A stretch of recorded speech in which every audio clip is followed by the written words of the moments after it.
The sun rose over the edge of the hills like it was too tired to shine, painting the sky with dusty gold and a hint of blood orange.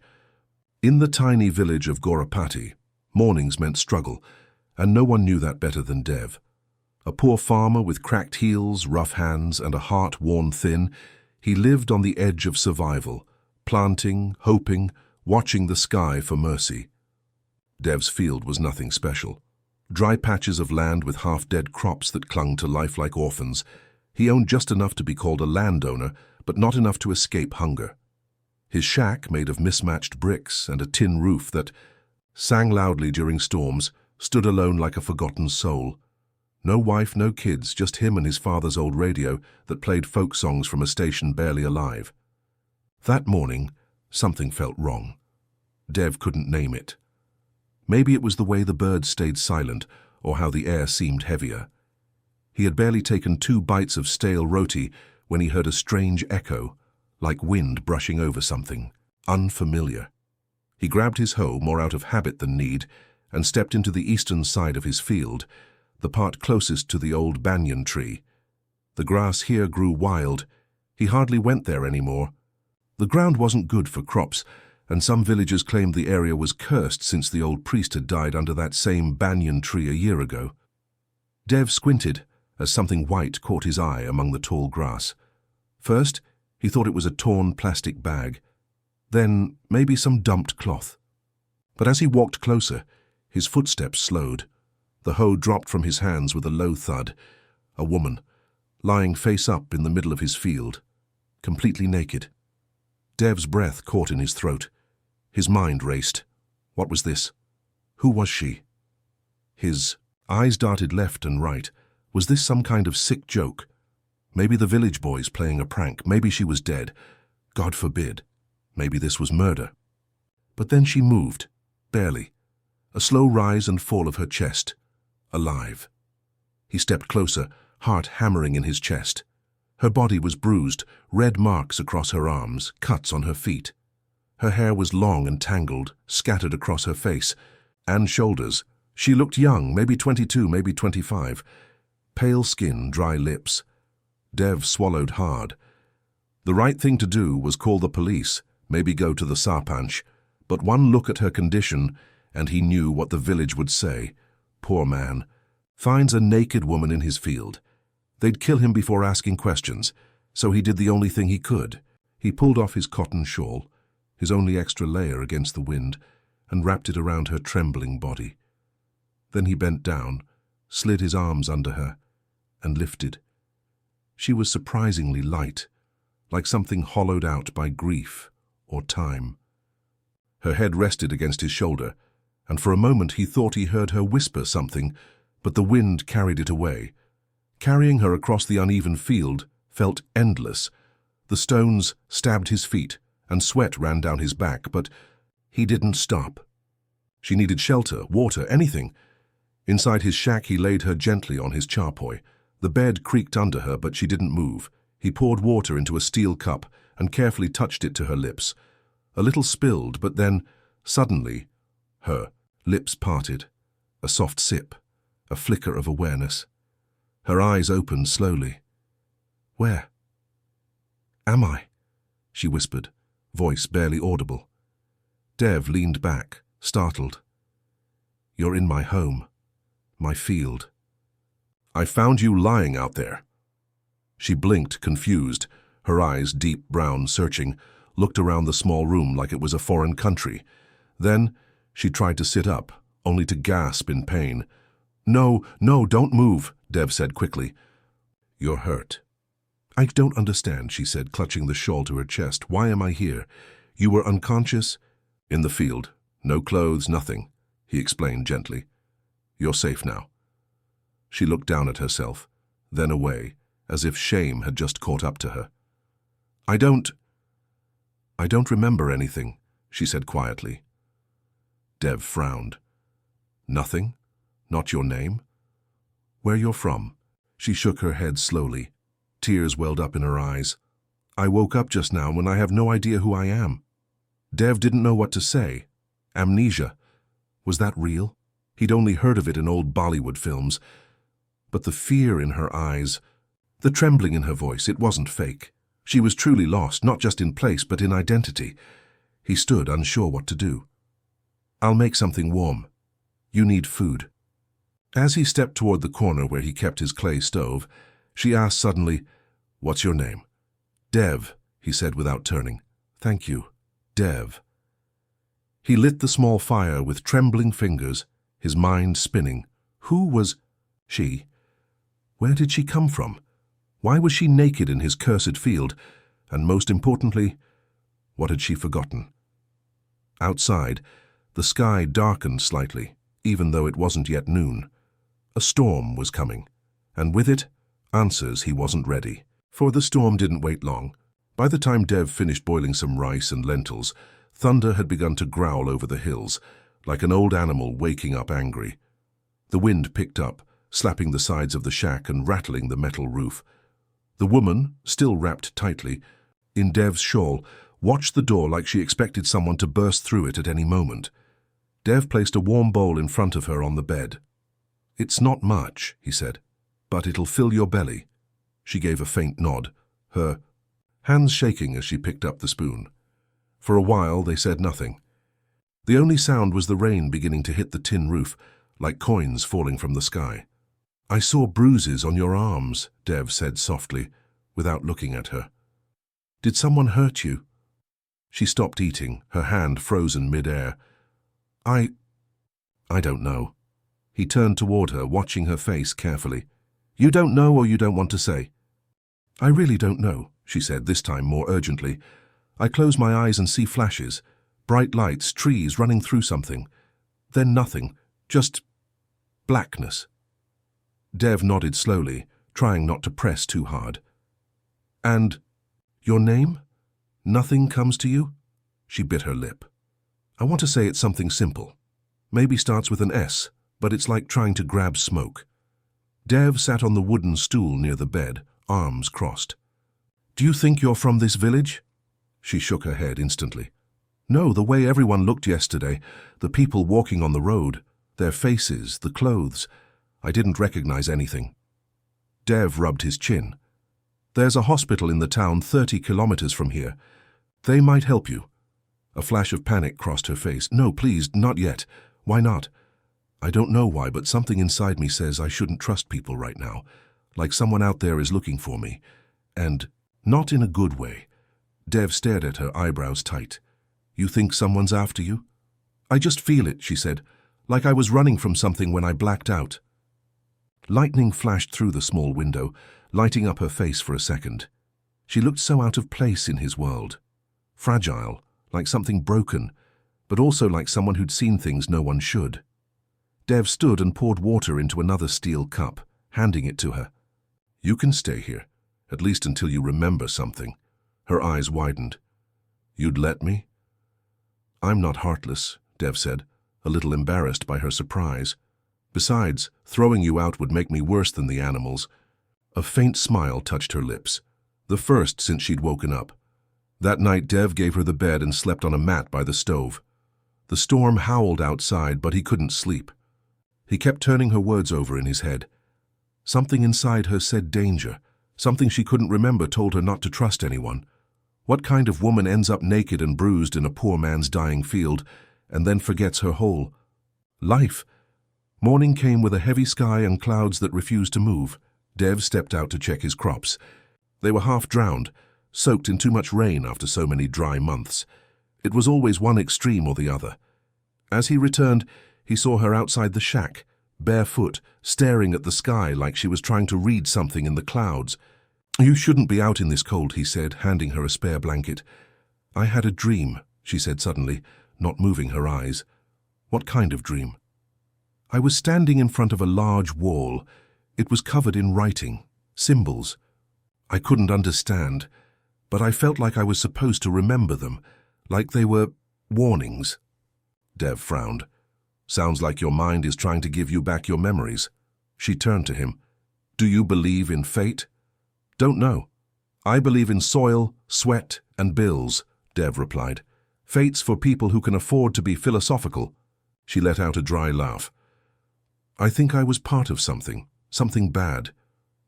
Dev narrowed his eyes. Like what? I don't know yet, but I don't think I was an innocent person. Dev didn't respond. There was too much weight in her voice. It was like she was confessing to a crime she couldn't name. Later that day, Dev went to the nearby market to buy medicine and clothes. He lied when people asked why he needed women's clothing. For my cousin visiting from the city, he said. She's unwell. But he knew the village wasn't stupid. People saw more than they said. The old lady who sold turmeric raised an eyebrow. The shopkeeper who gave him bandages stared a little too long. When he returned, she was asleep again, curled up like a child on the bed, mumbling in her dreams. That night he heard her whisper in her sleep, "No, not again. Don't touch me. Please." He wanted to wake her but didn't. He just sat, in the dark, listening to her broken words, his own chest tight with questions. Who had done this to her? And what if the danger she feared wasn't in her mind, but getting closer? The next morning was heavy with fog, the kind that crawled across the ground like smoke, hiding everything more than 10 feet away. Dev stood outside his shack, arms crossed, eyes scanning the horizon like he was waiting for something bad to happen. He couldn't shake off the feeling that someone was watching them. Inside, she was awake and quietly folding the clothes he'd brought her. The simple cotton kurta and pajama looked too clean on her. She didn't fit the rough background of the shack, like someone torn out of a different life and pasted into this one. She hadn't remembered anything new, but her voice was stronger now, her body less fragile. "I had another dream," she said, as he stepped inside. This one felt more real. Dev sat down across from her. "What happened?" "I was in a room. White walls, bright lights, like a hospital, but colder. I was strapped to a chair. There were people in masks, not doctors. They were asking me questions over and over, like they wanted something from me." Dev's brows tightened. "What kind of questions?" She shook her head. "I couldn't hear them. It was like they were behind a wall of glass. But I remember the fear and the numbers. There were numbers all around the walls, spinning." Dev leaned forward. "You think it was a memory, not a dream?" She nodded. "It didn't feel like a dream. It felt like a slice of something real but buried." He exhaled slowly. "You think you were in some kind of experiment?" "I don't know, but I think someone erased my memory on purpose." The words hung in the air, like smoke from a bad fire. Dev didn't know what to say. It was crazy. It sounded like one of those conspiracy stories you heard on late-night radio. But she didn't look crazy. She looked terrified. And part of him believed her. Later that day, Dev went into the village again, this time to borrow a battery for his radio. News traveled fast around here. He wanted to know if anyone had reported a missing woman. As he waited at the tea stall, the old barber from the corner shop leaned in toward him. "Heard you've been buying women's clothes, Dev. Cousin from the city, is it?" Dev forced a smile. "Yeah, sick girl. Needed some warm stuff." The barber raised an eyebrow. "Be careful, boy. Women bring stories. Stories bring trouble." Dev said nothing, just stirred his tea. On the way home, he passed 2 strange men standing near the village temple. They didn't look local. Clean shirts. One of them wore sunglasses, even though the sun hadn't broken through the fog all day. They were talking to the shopkeeper. One of them glanced at Dev as he walked past, the kind of glance that didn't miss anything. His stomach dropped. Back at the shack, she was outside, sitting on a rock, staring into the field. "Did anyone ask about me?" she asked before he even opened his mouth. He stopped. "Why do you ask that?" "I just felt it. Like something shifted. Like someone knows I'm alive." He told her about the 2 men. She went still. "Did they say anything?" "No, just stared." She looked at the ground. Eyes narrowed. "They're here. Whoever they are. They're looking for me." Dev clenched his jaw. "What do they want from you?" She turned to him. "I think I saw something. Or knew something. And now I'm not supposed to remember it." He crouched beside her. "Then we need to keep you hidden. You're not safe here anymore." She looked down at the soil under her bare feet. I was never safe. That night, Dev didn't sleep. He sat with the sickle beside him, his ears tuned to every crack and whisper outside. At around midnight, the radio came alive on its own, static breaking the silence.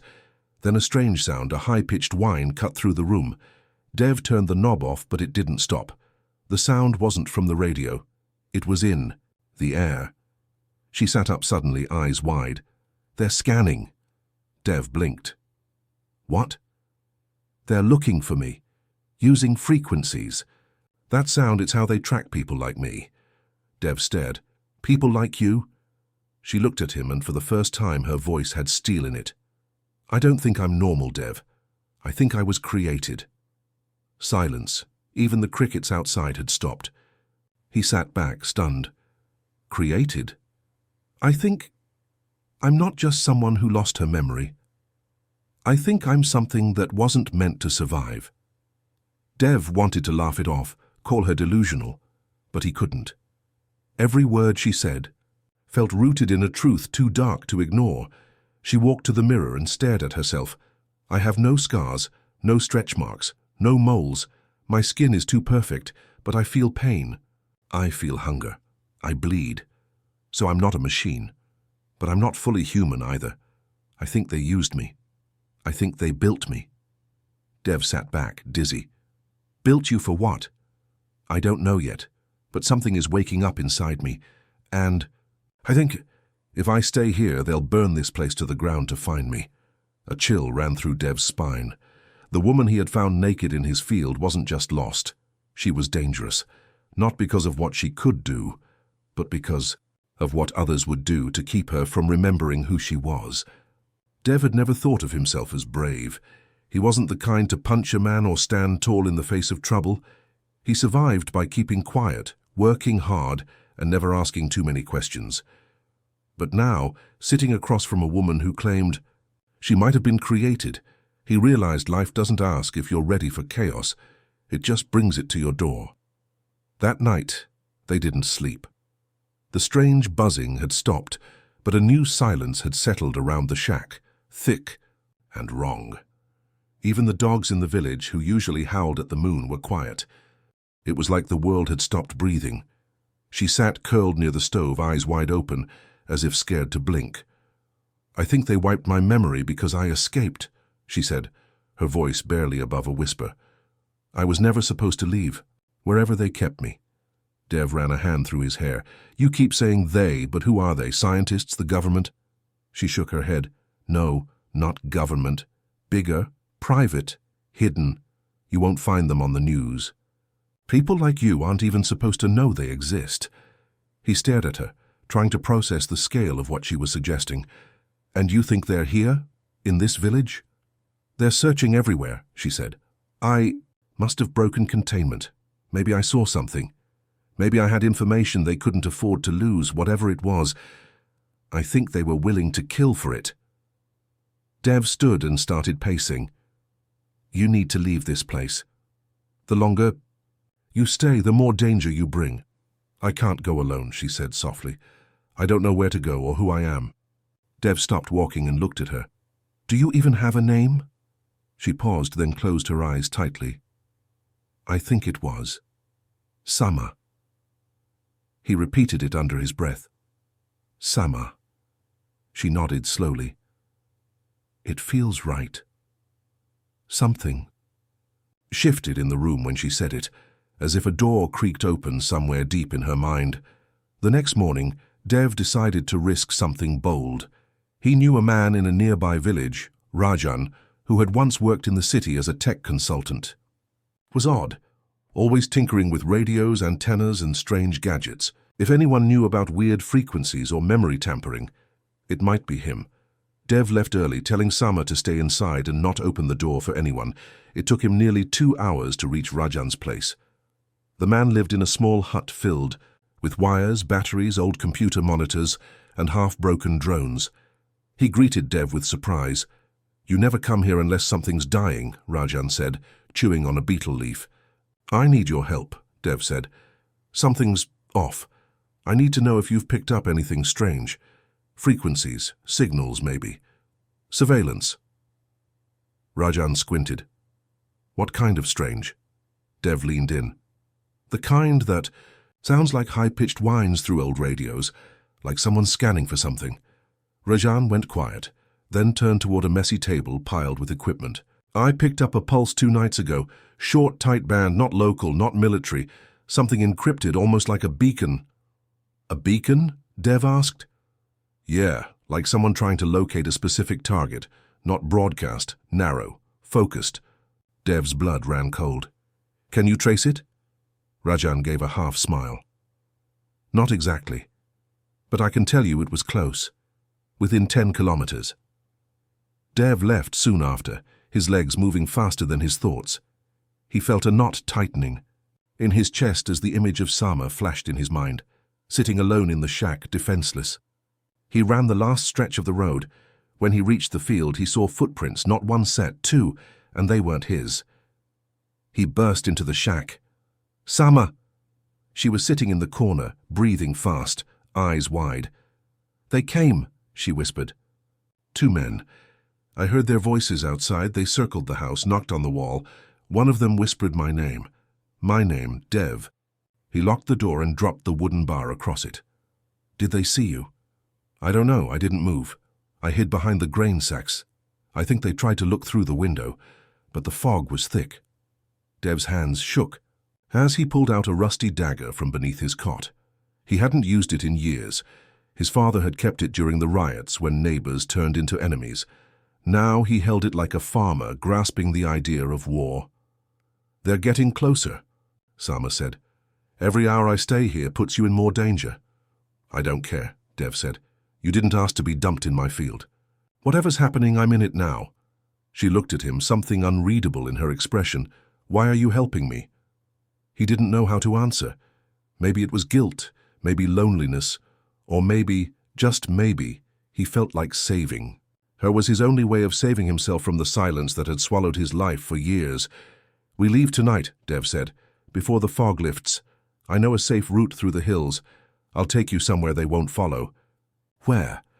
There's a monastery up there, he said. No roads, no signal, no machines, just silence. If we make it, they can't scan you, can't find you. Sama looked down at her hands. And what happens when I remember everything? Dev met her eyes. Then we deal with it together. A gust of wind slammed into the shack. Somewhere outside, a bird screamed into the fog. Sama turned her face toward the noise. They're coming again. I can feel it. They left. Just after midnight. The fog had thickened like wool, wrapping the world in silence. Dev packed only the bare essentials: a small sack of rice, a flask of water, some dried mango slices, and a matchbox. The sickle he tucked into his belt. Sama wore the spare shawl over her new clothes and tied her hair back with a piece of old string. She didn't look like a lost woman anymore. She looked like someone on the edge of something dangerous. They slipped through the back of the shack, avoiding the main path. Dev led the way through narrow cattle trails only he knew a way, from the village roads and out into the forested base of the hills.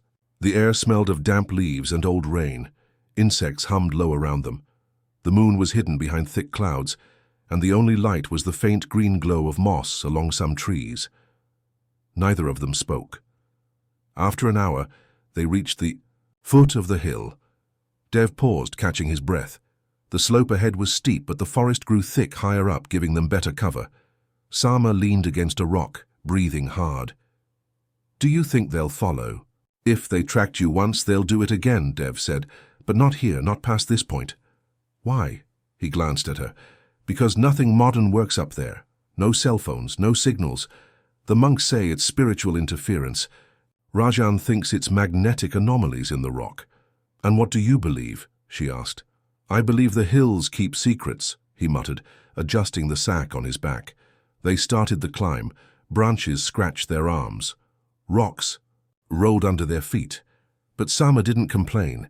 In fact, she seemed to be growing stronger, more focused. Her movements were sharper now, almost trained, Dev noticed. You climb like a soldier. She stopped for a second. I think I was trained. I don't know how I know that. But my body remembers things. My mind can't. Halfway up the hill, they heard a faint sound behind them, a mechanical hum.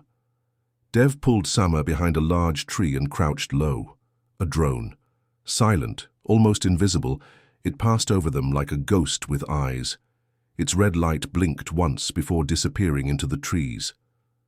"They found our trail," Sama whispered. Dev felt his chest tighten. "Then we move faster." They pushed through the last stretch of the climb, arriving at a flat ridge by sunrise. The view was haunting, valleys drenched in fog, trees stretching endlessly below. The sky above them was clear now, golden and wide. But the peace didn't last long. Sama stumbled suddenly, clutching her head. "Hey!" Dev grabbed her, steadying her as she dropped to her knees. "I see it," she whispered. "It's coming back, images, more places, more code, so much code." Dev looked around nervously. "We can't stay here, can you walk?" She nodded, eyes watery. "There's a building, white walls, cold. I was strapped to something. They were downloading something from me. Memories, but not mine." Dev froze. "What do you mean, not yours?" She looked up at him, her face pale as the clouds above. "I think I was implanted. My mind isn't just mine, it's layers of something. Data. I wasn't just created, I was loaded." He crouched beside her. "Loaded with what?" She didn't answer right away. "Locations, coordinates, blueprints, names." Dev's mouth went dry. "Are you saying they turned you into some kind of human drive?" "I think I was meant to carry something secretly, transport it without detection. But something went wrong. Maybe I escaped before delivery, maybe I found out. And they wiped you to erase the cargo?" She looked away. "Or maybe to keep me from realizing what they'd done." The monastery wasn't far. Another hour and they reached the outer gate, a wooden arch wrapped in faded red cloth. Beyond it, stone steps led up to a set of small stone buildings clinging to the cliffside. A few monks in orange robes moved silently through the courtyard. Devi explained as much as he could to the head monk, a thin man with eyes like cracked glass. He didn't ask too many questions, only offered them space, food, and silence. That was all they needed. For the first time in days, they slept. Dev woke up to find Sama standing near the edge of the cliff, staring out at the valley. Her posture was stiff, alert. He walked up beside her. "You remembered more, didn't you?" She nodded. "I know why they made me now." He waited. They were preparing for war. Not a regular war, a silent one. Digital, biological, and invisible. They wanted carriers who could bypass every system, cross borders without raising alarms. I wasn't the only one, Dev. I was just one of the first to break free. Dev swallowed hard. "Are the others still out there?" She nodded. "Some are still active. Some probably don't even know what they are. And what happens if they catch you again? They'll either kill me or reformat me." Dev clenched his fists. "Not if I can stop it." She turned to him. "You don't owe me this, Dev.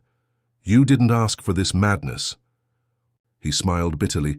"Doesn't matter. You're in my life now, and I'm not letting them erase you again." The wind picked up, cold and sharp. Sama turned toward the monastery. "There's something else, I think. I can access the data inside me, but if I do, it might trigger a signal." Dev frowned. "You mean it'll let them find you?" She nodded. "But it might also give us leverage. If I can find out what I'm carrying, we'll know how to stop them." He looked into her eyes. "Then let's do it." The stone chamber they were given inside the monastery was quiet and bare. No electricity, no mirrors, no metal. Just thick, cold walls and a single window that looked out over the valley like a watching eye. Sama sat cross-legged in the center of the room, her hands resting on her knees, eyes closed. Dev sat nearby, back against the wall, sickle within reach, his heart pounding like a warning drum. He didn't understand technology, not the kind Sama was talking about. He had no clue how memory implants worked or how data could be stored in a brain. But he understood danger, and he knew it was about to walk through the door of her mind. Sama breathed slowly, her chest rising and falling with sharp rhythm. She had told him this process could go wrong. that it might trigger seizures, hallucinations, or worse, but she had also said it might be the only way to know what she was really hiding. "Are you ready?" he asked. She opened her eyes, steady, almost too calm. "If anything happens, to me, don't let them take my body, burn it. Don't let them recover the data." Dev's jaw tightened. "Nothing's happening to you. We'll finish this and then we run." She gave a small nod and closed her eyes again. Then it began. At first, she trembled lightly. Then her back arched sharply, and her hands clenched. Into fists. A low gasp escaped her lips. Sweat poured down her forehead. Dev stood up, unsure if he should intervene. Her breathing became erratic. Her head jerked slightly, like her thoughts were fighting each other. Then she spoke, but it wasn't her voice. It was deeper, mechanical, layered, like 1,000 versions of her speaking at once. "Accessing core data. Host identification. Sama 47. Project Echelon Memory Vault opening." Dev backed away, heart thudding in his throat. The temperature in the room dropped. "Payload encryption key located. Neural storage. Secure. Visual mapping available." Sama's body glowed faintly, not with light, but with heat, like something. Just beneath the skin was pulsing. Then she gasped and her voice returned to normal, shaky and frightened. "Dev, I see it." "What do you see?" "A map. A facility. Underground. Coordinates. In the Himalayas. Hidden under a false glacier. It's where they made me. Where they keep the others." Dev knelt beside her. "Can you shut it off?" She clenched her teeth. "Trying. But it's locked in. Accessing it triggered an emergency ping. They know." As if on cue, a deafening boom echoed across the valley. Dev rushed to the window. A black chopper, sleek and silent, broke through the clouds, low, fast, and unmistakably not civilian. "We have to go. Now." Sama stood up, staggering slightly. Her eyes were glowing faintly now. Not visibly, but to Dev it felt like she was no longer just herself. They bolted out of the chamber. Dev shouted at the monks, but most were already hiding. The chopper circled once above the ridge, then landed on a clear, flat stone slab near the edge. 3 figures stepped out. Black suits. No insignias. Faces. Covered. Moving like predators. Dev and Sama ran down the back slope of the hill, through the thick woods that led deeper into the cliffs. Gunfire cracked behind them, brief, controlled bursts that splintered trees. "They're trying to disable." "Hey," Sama panted. "Not kill me, yet." Dev didn't answer. He just kept running, dragging her when she stumbled. They slid down a narrow, rocky path and found a small cave entrance behind a twisted tree root. Dev pushed her inside first, then squeezed in after. Dark, damp, tight. He pressed his hand over her mouth, signaling silence. Footsteps approached, slow, calculated. Dev's body tensed. If they were found, it was over. The steps stopped just outside. For a moment, there was only the sound of wind and rustling leaves. Then one of the men spoke, voice sharp and cold. "She's accessed the vault. She's bleeding data. HQ wants her back alive, but the clock's ticking. Use the neurodarts. We'll clean up the boy later." Dev's grip tightened on the sickle. Sama looked at him, eyes wide, whispering only one word. "Don't." He held his breath. After a few agonizing minutes, the men left. Dev waited longer, until even the chopper was gone. They crawled out slowly. Sama leaned against the rock, shivering. "They know I remember now," she said. "They won't stop until I'm deleted." "Then we don't stop either," Dev said. "We take it further. We go to that facility, burn it down if we have to." Sama looked at him, almost in disbelief. "You're serious? You think I'm going to let them treat people like machines?" He spat. "No, we end this." She touched his hand, just for a second. "Then we need to go. East. The glacier is 2 days away. We'll need supplies, weapons, and I need to prepare for something." "What?" "If I get close enough to their network, I might be able to broadcast everything. What they did, who funds them, where the others are." "You can leak it?" "Yes. But I'll have to plug into their central node. It might kill me." Dev's jaw tightened. We'll figure out a way that doesn't. She gave a faint smile. You're not like the others, Dev. He looked away. I was just a farmer, until you fell from the sky. No, she said. You were always more. I think that's why I ended up in your field. Something brought me to you. He stared into the horizon, the mountain peaks starting to glow under the rising sun. We climb, he said. And together, they stepped into the storm. The path to the glacier was brutal. Each step they took was heavier than the last, not just because of the altitude, but because of what was waiting for them. The deeper they climbed, the more the air thinned, burning their lungs and tightening their chests. But neither Dev nor Sama stopped. They moved in silence, speaking only when necessary. The snow was shallow at first, but by the second night, it was thick enough to numb their feet. They had no boots, no proper jackets, just willpower and the faded warmth of a borrowed blanket. Dev had wrapped it around Sama, insisting he could take the cold. She didn't argue, but her eyes had filled with something more painful than frostbite. They camped in a hollow beneath a rocky overhang, using twigs and dry moss to light a small fire. Sama's hands were trembling, her breath fogging the air as she stared at the flickering flames. You said the coordinates were beneath a glacier, Dev said, chewing a piece of dried mango. How do we get in? There's no door in a wall of ice. She looked up, her face pale from exhaustion. There's a hidden entrance at the base of the ridge. It's shielded, camouflaged with reflective tech. But I'll recognize it. My neural imprint was synced to the frequency. Dev tilted his head. In English, she gave a weak smile. The gate will open when I get close. Dev nodded, tossing another stick into the fire. And once we're in? Sama's smile vanished. It won't be a rescue mission, Dev. This is a fortress. Armed guards, biometric locks, drones, labs, surveillance. They don't just keep people like me in there, they make us. He leaned back against the rock. Then we go in like ghosts, quiet, fast. We get to the central node, do what you need to do, and we vanish.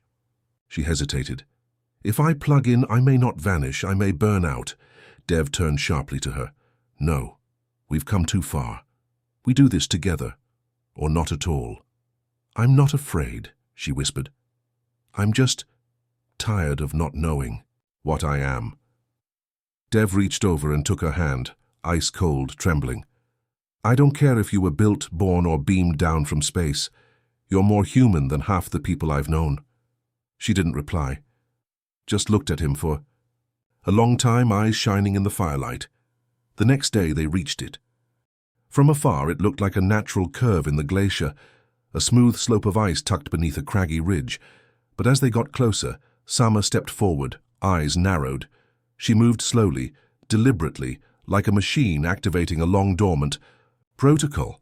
Then she stopped. Here. Dev looked around. I don't see anything. She reached into the snow and brushed away a thin layer of ice. A small, round metallic disc blinked beneath it. Sama pressed her palm to it. The ground beneath them rumbled. Then a seam opened in the ice, silently splitting like the mouth of a buried beast. A steel tunnel revealed itself, dark, sloping downward into shadow. Dev swallowed. No turning back now. They entered. The air inside was warm, sterile. Lights flickered on as they moved, responding to their presence.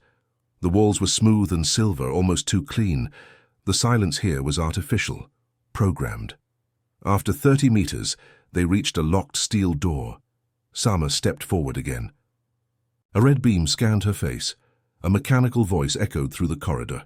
Subject Sama 47, access temporarily suspended. Alert!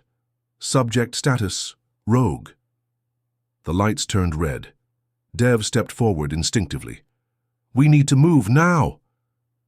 Before Sama could react, the ceiling above them opened, and 3 drones dropped in, red eyes flashing. Dev swung the key, circled wildly, catching one midair and smashing it against the wall. Sparks flew. Sama ducked, rolled, and slammed her hand into a panel on the side of the wall. The lights flickered again, and a pulse of static dropped the other 2 drones to the ground in a twitching heap. Sama stood, panting. Security's tighter than I thought. Can you still get to the node? Yes, but we need to go. Through the lab levels. I remember the path now. They ran. Corridors blurred around them. White, clinical, wrong. Glass chambers filled with floating bodies. Some asleep. Some screaming behind masks. All of them looked like her. Dev slowed down, horrified. What is this place? She didn't look. Replication.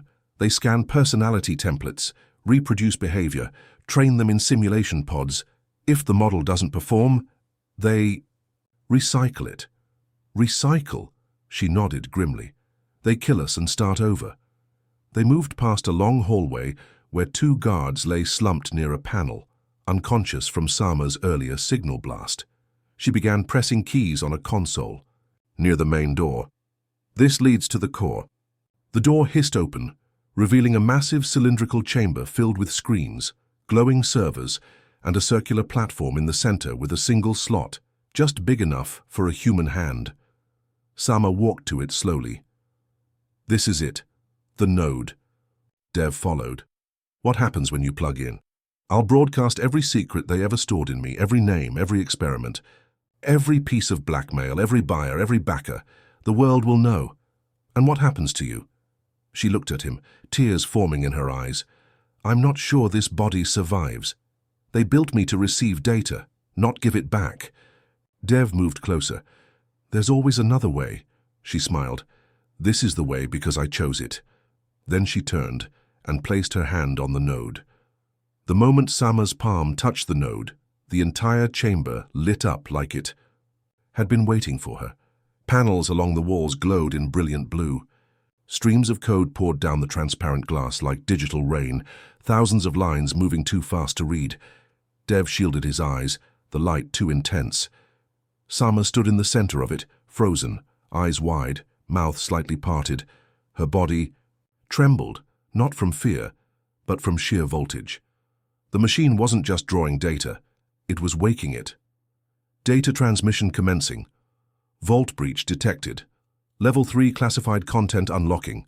The voice echoed from nowhere and everywhere at once. Dev stepped forward. Sama, can you hear me? Her voice came slowly, layered with static. It's all here, Dev. Everything. Who made us? What they did? Who paid for it? Who bought us? There are thousands of names, governments, corporations. Even charities. Suddenly her knees buckled. Dev rushed in, catching her before she fell. Her skin was burning hot. Stop! That's enough! He shouted. I can't.